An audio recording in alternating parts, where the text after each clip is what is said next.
जब आप प्रार्थना करने के लिए बैठते हैं तभी अविश्वास मन में क्यों आता है, तभी शैतान मन में क्यों आता है, तभी नेगेटिव बात मन में क्यों आती है, तभी पाप मन में क्यों आता है? क्योंकि शैतान को मालूम है प्रेयर में छुटकारा है। जब परमेश्वर आपको लिखे हुए वचन से प्रार्थना करते हुए देखता है तो वो आपकी प्रार्थना मोड़ सकता है, खाली भेज सकता है, लेकिन वो अपने लिखे हुए वचन के बीच से की गई प्रार्थना को खाली नहीं भेजता। लूका 6 उसकी 12 और 13 आयत को हम पढ़ेंगे।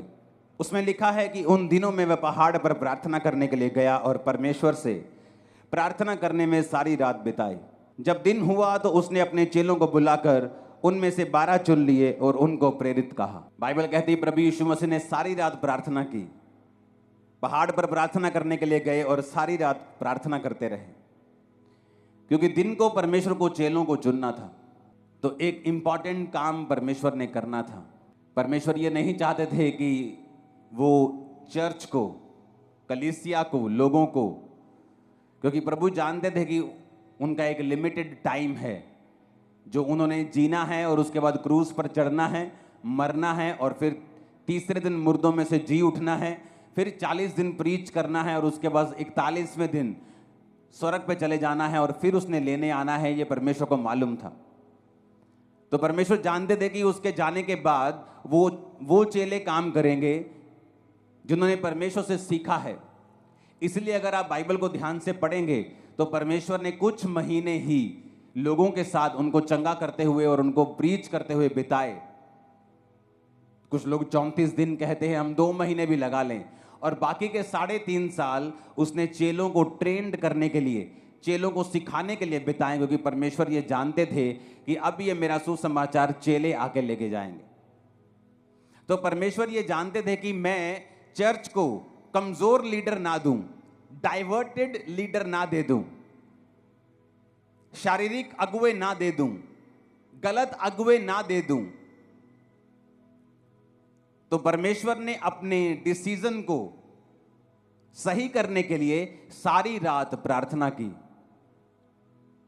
लेकिन आज का विश्वासी जब पता है कि सुबह एक बड़ी अच्छी डील करने के लिए जाना है, रात को वो मोबाइल पे लगा होता है और 2 बजे व्हाट्सएप चला के, फेसबुक चला के, सारे दोस्तों को इंस्टाग्राम पे चेक करके फिर वो सोता है और फिर लाइफ में गलतियां करता है और फिर इल्जाम दूसरों पे डालता है, यार ये बंदा गलत मिल गया लाइफ, यार मेरा पार्टनर गलत मिल गया, बिजनेस पार्टनर सही नहीं मिलिया मैनू, यार मैनू उन्हें धोखा दे दिता। जीसस जानते थे कि अपना फेलियर किसी के ऊपर डालने के बजाय ये अच्छा है कि मैं सारी रात परमेश्वर से प्रार्थना करूं और परमेश्वर से अगुवाई को मांगूं और अपने डिसीजंस के ऊपर परमेश्वर की अगुवाई को लूं, ताकि मैं कोई भी गलती ना करूं।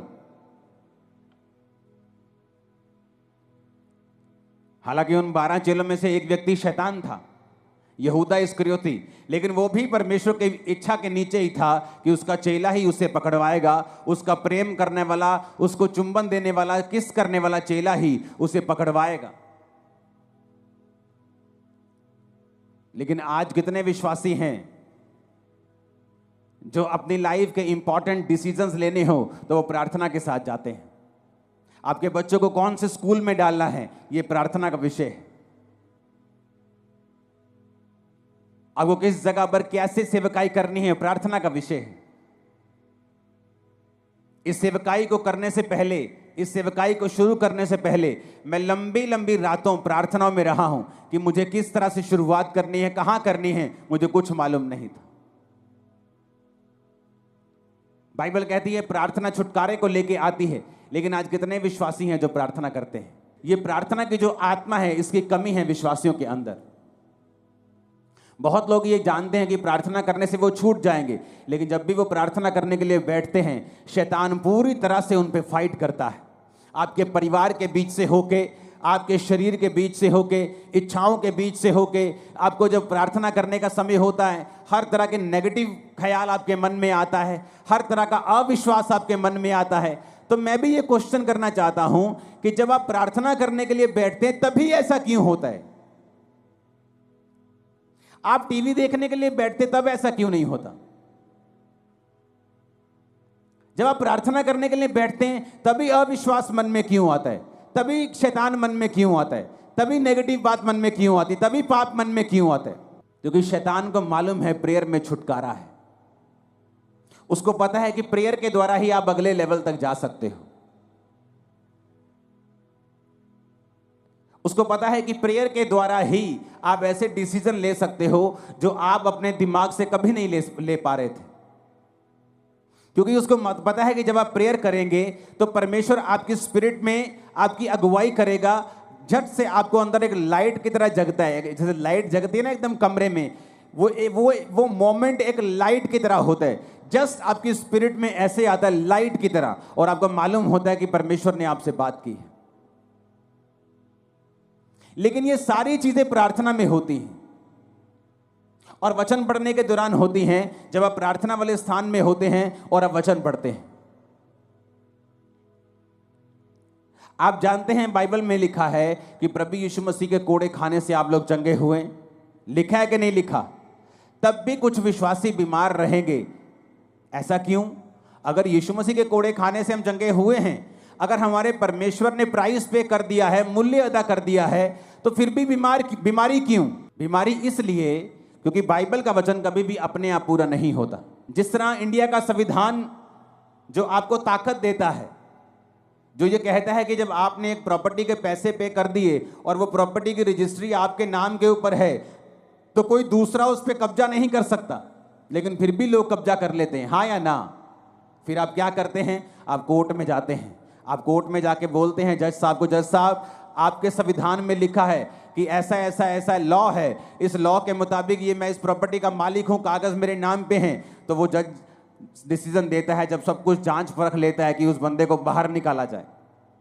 लेकिन अगर आप केस नहीं करेंगे तो वो बंदा जो है वो आपकी प्रॉपर्टी के ऊपर कब्जा किए रहेगा।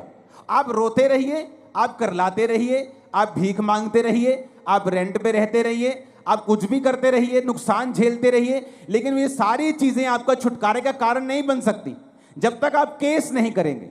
उसी तरह से आपको परमेश्वर के वचन जो बाइबल में लिखे हैं अपने आप से कभी भी पूरे नहीं होंगे जब तक आप इन वचनों को लेंगे नहीं। जब 2005 में बीमार था, जब मैंने आपको अपनी पहली बाइबल दिखाई थी, तो वो कहीं कहीं से काली है, कहीं कहीं से वो येलो है। क्यों? क्योंकि मेरे सिर पे जब मेरे को मेंटली अपसेट के अटैक होते थे तो बहुत सारा अनॉइंटिंग ऑयल मेरे सिर पे लगा रहता था। तो जब वचन मेरे सामने आता था, जहां हीलिंग होती थी, जहां कुछ छुटकारे का वचन होता था, तो मुझे रोना आता था और मैं बाइबल को पकड़ के ऐसे सिर पे लगाता था। वो तेल लगता था पेपर्स के ऊपर, वो काले हो जाते थे। तो मैं प्रभु से पूछता था कि परमेश्वर तेरे वचन में लिखा हुआ है, मैंने थोड़ी लिखा है, ये वचन मैंने थोड़ी बनाया है। तेरे वचन में लिखा हुआ है धर्मी का वंश बचाया जाएगा। तेरे वचन में लिखा हुआ है कि तेरे कोड़े खाने से मैं चंगा हो चुका हूं। तेरे वचन में लिखा हुआ है, अब ये तेरा वचन मेरी जिंदगी में पूरा हो। अपने आप कुछ नहीं होगा। पेंटिकोस्त के दिन चेले प्रार्थना कर रहे थे। क्या प्रार्थना कर रहे थे? जब पवित्र आत्मा उतरा, मैंने लोगों को पूछा, मैं लोगों को पूछता हूं क्या प्रार्थना कर रहे थे कि पवित्र आत्मा उतरा? कहते जी प्रार्थना कर रहे थे कि परमेश्वर तेरा आत्मा उतरे। मैंने कहा ऐसा तो नहीं लिखा बाइबल में। वचन कहता है, उन्होंने पुराने नियम का वचन निकाल के योएल नबी की पुस्तक निकाली और कहा प्रभु तेरे वचन में लिखा है अंत के दिनों में तू अपना आत्मा सब मनुष्यों के ऊपर उंडेलेगा। अब तू अपने लिखे हुए वचन के अनुसार अपना आत्मा दे। जब परमेश्वर आपको लिखे हुए वचन से प्रार्थना करते हुए देखता है तो वो आपकी प्रार्थना मोड़ सकता है, खाली भेज सकता है, लेकिन वो अपने लिखे हुए वचन के बीच से की गई प्रार्थना को खाली नहीं भेजता। आप परमेश्वर को धमकियां देते हैं, प्रभु मेरा अभी मैं तो अभी जवान हुई हूं। आप धमकियां देते हैं, प्रभु मेरा बच्चा अभी छोटा है। आप धमकी देते हैं, प्रभु मेरे पास पैसा नहीं है तो मेरी माँ को कैंसर कैसे हो आप धमकियां देते हैं। उसका कोई भी असर परमेश्वर पे नहीं होगा, क्योंकि वो लिखे हुए वचन से बीच में से जो प्रार्थना की जाती है उसको वो सुनता है और उत्तर देता है, क्योंकि वो अपने वचन का इनकार नहीं कर सकता। ऊंची आवाज में हालेलुया बोलो जरा।